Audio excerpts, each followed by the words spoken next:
A very quick word before we start the show. There are 2 events coming up in October you should have on your calendar: Transition AI New York and Canary Live Bay Area.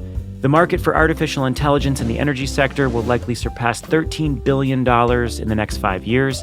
The tech is moving fast, and Transition AI is the premier event charting how it will shape utilities, renewables and storage developers, energy traders, and EV charging integrators. There's 50 plus use cases, depending on how you define a use case. There's hundreds of vendors in this space with AI embedded in their products. It's worth billions. Transition AI New York is a one-day conference and workshop in Manhattan on October 19th. It's going to feature top experts from Microsoft, GE Digital, AES, National Grid, Oracle, and a range of founders, executives, and academics who are building AI strategies right now. Plus, we'll present a detailed market map of the industry, and our podcast listeners get 10% off. Go to the link in the show notes or go to transition-ai.com. Get your ticket for Transition AI New York and use the code PSPODS10 on checkout, and we'll see you October 19th. You know, there's a lot of work ahead of us, but I think it's there. The technology is there. And for all you Bay Area listeners, our partners at Canary Media are putting together a live event on October 3rd. It's at Freight and Salvage in Berkeley. It's going to feature a roster of top journalists and experts handpicked by the Canary Media editorial team. They're going to dive into all things energy transition, investments, Inflation Reduction Act implementation, and tech innovation. We recently played a very popular conversation between futurist Ramez Nam and journalist David Roberts. It was recorded from Canary Live Seattle. And if you like that and you like to network and you're in the Bay Area, get your tickets for Canary Live Bay Area.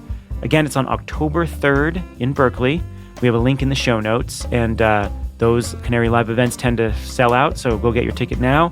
And now, on to the episode.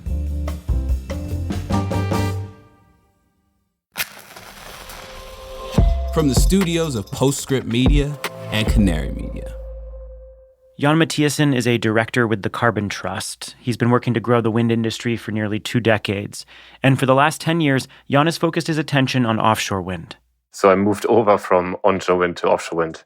Initially, I studied engineering, so the technical challenges around offshore wind really excited me. Jan lives in London, and in that city, there's this tourist landmark on the River Thames called the London Eye. At 443 feet tall and a diameter of 394 feet, it's Europe's biggest Ferris wheel. In 1998, when the London Eye was first built, it would have dwarfed the biggest wind turbines. Today, it couldn't compete with an average run-of-the-mill land-based machine. The diameters of wind turbines are now well above the diameter of the London Eye. And if you stand in front of it, it puts things into perspective. And offshore wind is a dramatically different scale. The biggest offshore machines in development are over 850 feet tall. Forget a Ferris wheel, that competes with London's tallest buildings. The scale is just enormous. And when you're building skyscraper-sized turbines in the middle of the ocean, the logistics and development costs increase with that complexity.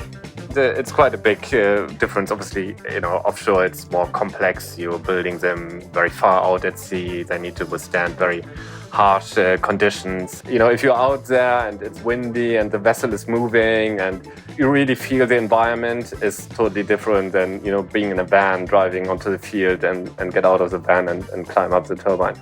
In offshore wind, risks are magnified: technical risk and financial risk. In 2021, offshore wind developers built 21,000 megawatts of capacity, but installations are down, and that's because the financial picture has worsened over the last 2 years, thanks largely to inflation.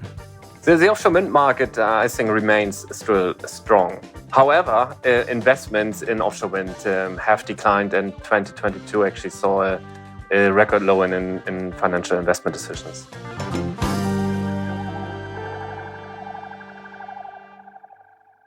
In the last few months, 3 major projects in Europe and America have been delayed or canceled thanks to rapidly rising costs. Those projects make up more than 10% of current offshore wind capacity already installed in the EU and US. And Bloomberg says another 9.7 gigawatts are at risk in America as developers look to renegotiate contracts. And this inflation is mainly due to commodity prices affecting various aspects of the project, development cost, turbines, balance of plants, and so on. And I think this is sort of the challenges that we face in the industry in the moment. Offshore wind is supposed to play an increasingly large role in American and European climate goals over the next decade, but inflation is challenging those plans in the short term. So developers need to be creative to get through this, and we certainly need also government support. This is The Carbon Copy. I'm Stephen Lacey. This week, offshore wind is taking a hit. We'll talk with Jan Matthiesen about the financial challenges in the industry and whether they will encourage more technical innovation to bring costs down.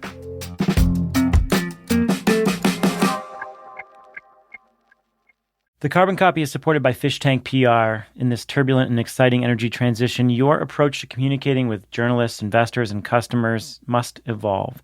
Whether you need to position yourself as a thought leader in between project announcements or translate complex ideas and technologies into tangible, compelling content, Fish Tank can help. To learn more about Fish Tank's approach, visit Fish Tank PR. That's FISCH Tank PR. And if you're looking for your next role in PR or media relations, check out Fish Tank's open job listings. The Carbon Copy is brought to you by Savant. No home can be truly smart without smart power. Savant Power Systems let you monitor, store, and control your home's energy, putting the power to live comfortably and sustainably in your hands. The award-winning Savant app tracks real-time energy production to enable maximum efficiency during blackouts and peak energy pricing periods. The Savant Power System. Focus your energy. Learn more at savant.com, SAVANT, savant.com.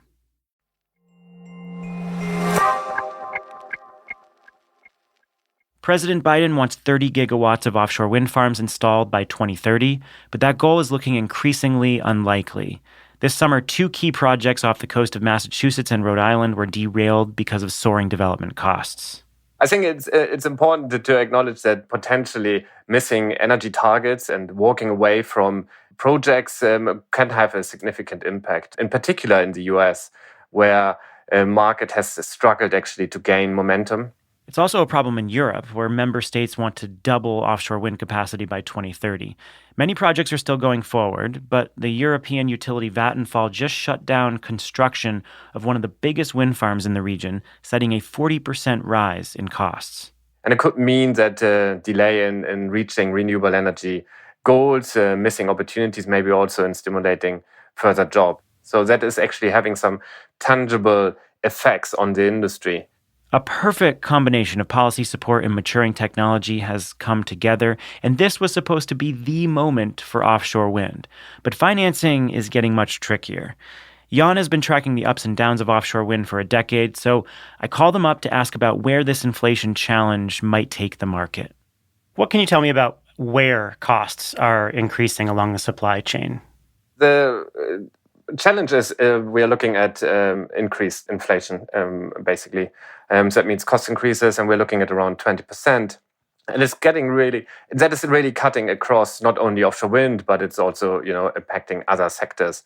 But it's really driven by global commodity price increases, and that then has effects at the capex cost. We're looking at the foundations, turbines, blades, but then also vessels that need to be installing these structures, need to maintain these structures, grid connections, substation, cables. So all of these components are more expensive. And then also you have increases in labor cost.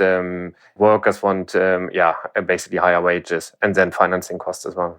So on financing costs, we have seen interest rates rise in the U.S. very significantly, which has increased the cost of borrowing. How is it playing out in the key offshore wind markets like Europe, the United States, and Asia?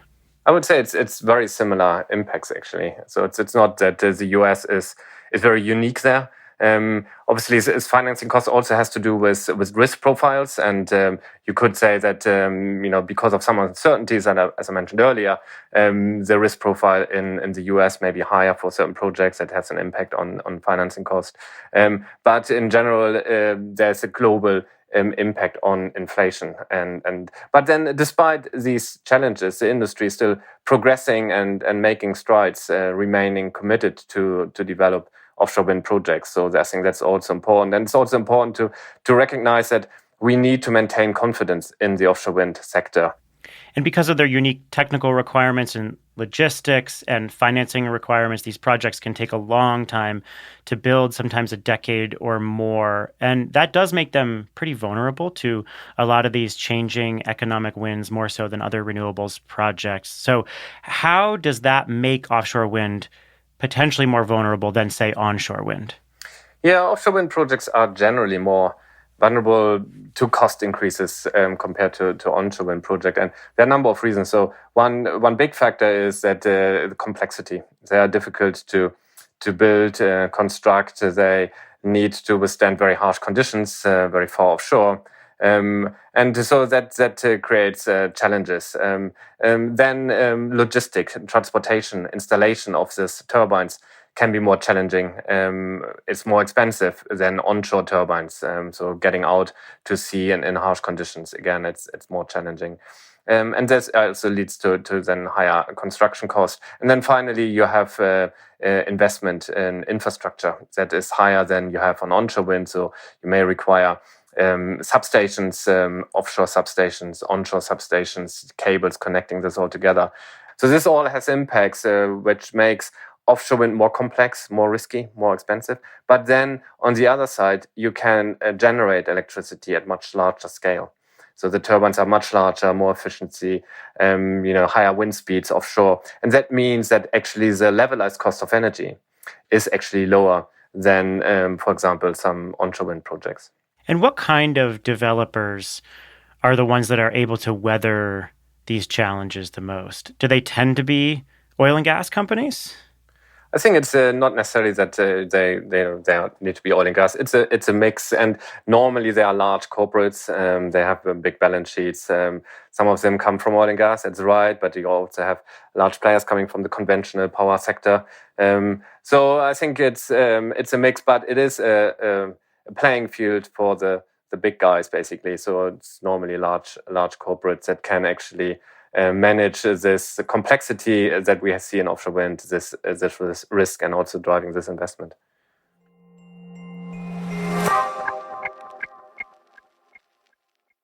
The Carbon Copy is supported by Fish Tank PR, a media relations and corporate comms agency dedicated to elevating the work of both early-stage and established companies across clean tech, including EV infrastructure, solar plus storage, grid edge tech, software, renewable energy project development, financing, and more. When you're looking for a PR firm, not many of them discuss transparently what drives results. Fish Tank has been in the clean tech industry for more than a decade and is able to use deep expertise to simplify messaging, collaborate effectively with clients, and consistently engage journalists. To learn more about Fish Tank's approach to clean tech and the services they offer, visit Fish Tank PR. That's FISCH Tank PR. And if you're looking for your next role, check out Fish Tank's job openings. The Carbon Copy is brought to you by Savant. With the launch of its intelligent power system, Savant is redefining what it means to own a truly smart home. The new Savant power system features the ability to monitor, store, and control electricity from the grid and solar to optimize everyday energy efficiency, offset peak utility costs, or maximize stored power to keep your family comfortable and safe during grid outages. The award-winning Savant app displays your energy production and consumption in real time and allows for easy-to-use control and hands-free automation. Plus, the system's scalable design means you can start small and expand as your needs change. When you're in control of your home's energy, the power to save on energy costs while protecting the environment, it's in your hands. The Savant Power System. Focus your energy. Learn more at savant.com, SAVANT, savant.com.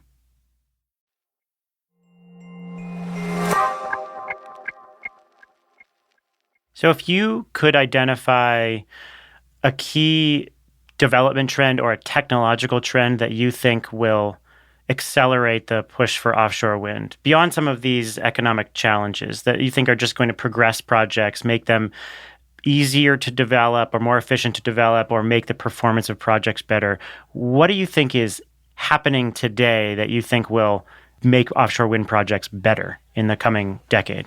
I think what we see is there's more clarity, there's more momentum in terms of the the regulatory policy frameworks. A lot of governments are creating clear targets, clear visions around this.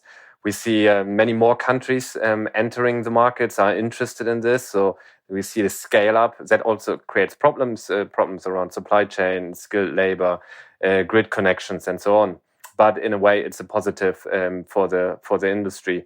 And then also we see scale. So projects are becoming bigger, and we will see floating offshore wind becoming commercially much more scaled, much larger than we see in the moment.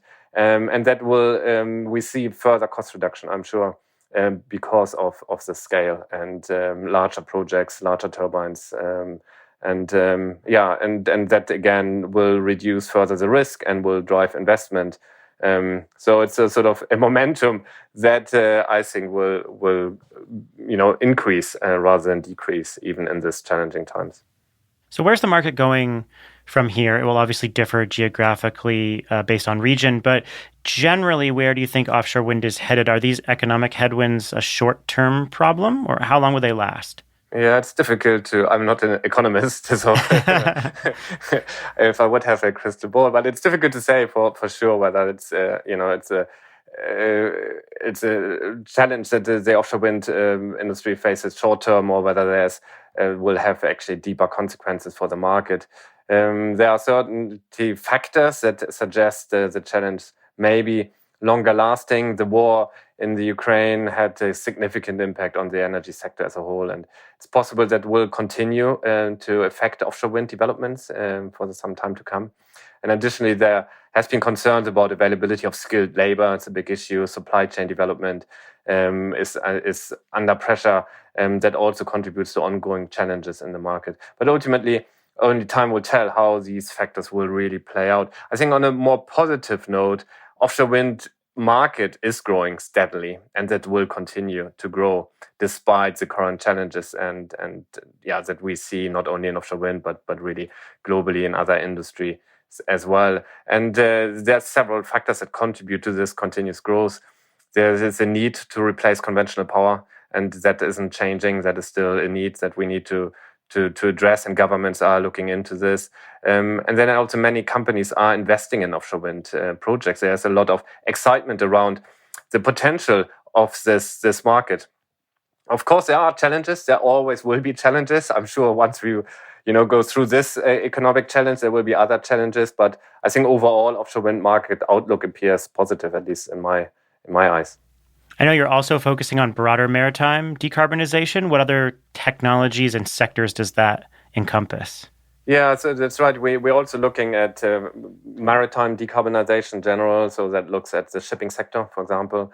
And there's also synergies between offshore wind and shipping. So hydrogen is something that the industry is looking at quite seriously. With hydrogen, then you can create shipping fuels like ammonia, for example. And hydrogen is also a commodity that could be generated by offshore wind farms. So no need to necessarily connect to the grid, but then have electrolyzers that drive the production of green hydrogen. So there are lots of opportunities, but also a lot of work that still needs to be done in this space. Yeah, how serious do you think many of those proposed projects are for mass hydrogen production through offshore wind? I think they're becoming more serious. So we have some prototype projects already. There are a lot of studies. There's a lot of research going on. There's a lot of interest in this, but there's also a lot of questions that still need to be answered. So we are still very early stages on this. But looking at the potential, it's quite interesting. So hydrogen could be an energy vector that sort of cuts across and solves problem in a number of areas. Also maritime I mentioned, but also if you look at large industrial processes like steel production, for example, hydrogen could play a key role there. But then you need to the challenge is quite considerable, because you need to solve the production side. Green hydrogen, electrolyzers, offshore wind is maybe a solution. You need to understand the demand, so what is actually required. You need to convert vessels to use ammonia, for example, or other fuels. You need to change the production process for steel, for example. And then you need to connect both together. You need to create the infrastructure to actually transport the hydrogen from its production side to the demand centers.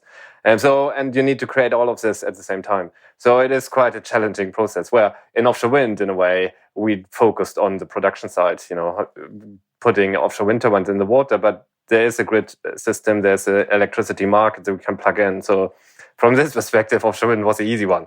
Hydrogen will be more complex.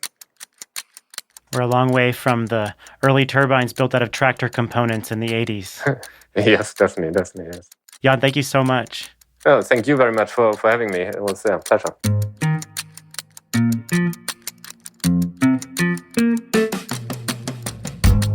That's it for the show. The Carbon Copy is a co-production of Postscript Media and Canary Media. Remember to check out the events coming up in October. We've got Transition AI on October 19th in Manhattan, and we've got Canary Live Bay Area on October 3rd in Berkeley. This episode was produced with help from Dalvin Abuaje. Sean Marquand is our engineer. Original music came from Echo Finch and Blue Dot Sessions. Postscript Media is supported by Prelude Ventures. Prelude partners with entrepreneurs to address climate change across energy, food, ag, transportation, logistics, materials, manufacturing, advanced computing, and more. And they are focused on deep decarbonization. And we're focused on giving you the best information possible on the industry and the stories on what's happening in decarbonization. So give us a rating and review if you appreciate that. You can go to Apple or Spotify and hook us up, and send us your thoughts on social media too. I'm Stephen Lacey. This is the Carbon Copy. We'll catch you next time.